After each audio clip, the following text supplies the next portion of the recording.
Ukraine.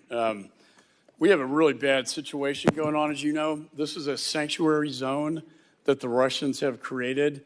And what they're doing is they're lining up all their artillery and rockets and missiles just across the Ukraine border that they then use to attack the Ukrainians. However, your administration and Jake Sullivan have restricted the arms use so that Ukraine cannot defend itself and fire back at Russia.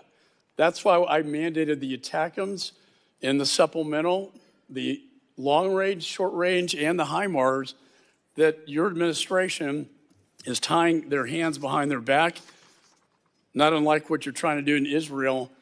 Will you change this policy so Ukraine can fight without one hand tied behind its back? Well, as you know, we've rallied 50 countries over the last 2 years to come to Ukraine's defense, to provide it with the weapons it needs to defend itself, to push back against Russian aggression.